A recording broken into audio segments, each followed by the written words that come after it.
Hello అండి, నమస్తే. Welcome back to my channel. రోటి పచ్చడి పేరు వినగానే నోట్లో నీళ్ళు వచ్చేస్తాయి కదా. మరి ఈరోజు ఈ వీడియోలో పుదీనా అలాగే టమాటోతో రోటి పచ్చడి ఎలా ప్రిపేర్ చేసుకోవాలో చూద్దాము. ఇది జనరల్గా అందరం చేస్తూనే ఉంటాం. నా స్టైల్లో నేను ఎలా చేస్తానో చూపిస్తాను. ముందుగా ఒక పెద్ద పుదీనా కట్టని ఇలా ఒలుచుకొని కడిగి నీళ్ళన్నీ ఆరిపోయే వరకు పక్కన తీసి పెట్టుకోవాలి. అలాగే 4 పెద్ద సైజ్ టమాటోస్ని క్యూబ్స్లా కట్ చేసి పక్కన పెట్టుకోవాలి. ఇప్పుడు ఒక ప్యాన్లో ఒక 1/2 కప్పు నువ్వులు వేసి నువ్వులు చిటపటం అనేదాకా లో ఫ్లేమ్లో ఫ్రై చేసుకోవాలి. డ్రై రోస్ట్ చేసుకోవాలండి. సో మీరు గమనిస్తే నువ్వులు వేగిపోయాయి చూసారు కదా. ఇప్పుడు ఇది తీసి పక్కన పెట్టేసుకుందాము. ఇప్పుడు అదే ప్యాన్లో ఒక 10 నుంచి 15 పచ్చిమిరపకాయలు కడిగేసి ముక్కలుగా తుంచుకొని కడాయిలో వేసుకొని ఆ నీరంతా పోయే వరకు ఇలా జస్ట్ డ్రై రోస్ట్ చేసుకోవాలి.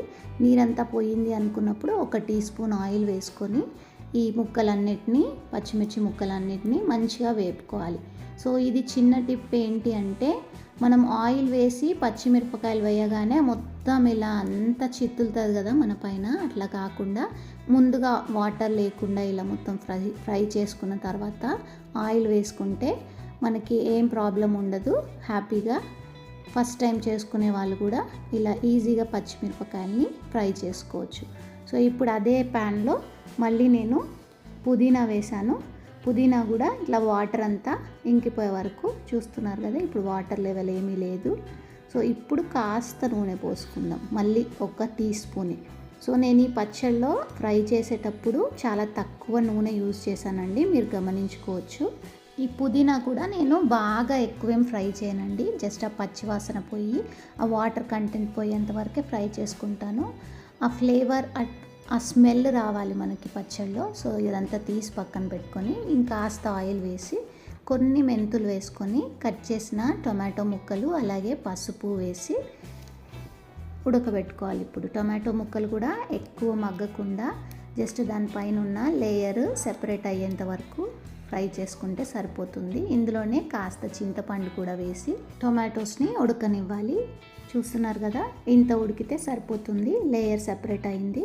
సో ఇది చల్లారనిద్దాము. ఇప్పుడు నువ్వులు వీటన్నిటిని గ్రైండ్ చేసుకుందాము. ఫస్ట్ మిక్సర్ జార్లో నువ్వులు వేసి ఒక 5-6 వెల్లుల్లి రెబ్బలు అలాగే జీలకర్ర కాస్త ఉప్పు వేసి ఫస్ట్ ఇది 1-2 సార్లు పల్స్ ఇచ్చేసి ఆ తర్వాత ఒక్కొక్క ఐటమ్గా పచ్చిమిర్చి ఇది కూడా మంచిగా మెత్తగా గ్రైండ్ అయిన తర్వాత పుదీనా వేసుకొని అలాగే ఇది ఒక్కసారి మళ్ళీ గ్రైండ్ చేసి కొంచెం మెత్తగా అవుతుంది కదా.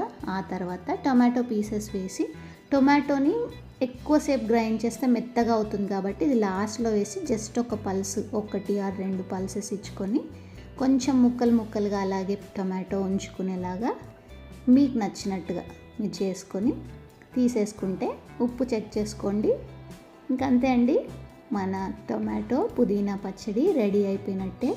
ఇప్పుడు పోపు వేసుకుందాము.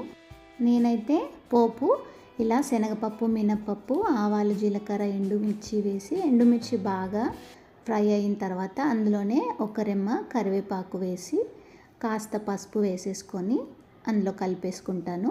అది మీకు నచ్చినట్టుగా మీకు ఎలా ఇష్టమో అలా పోపు వేసేసుకొని పచ్చళ్ళు కలిపేసుకుంటే పుదీనా టొమాటో చట్నీ రెడీ అయిపోయినట్టే.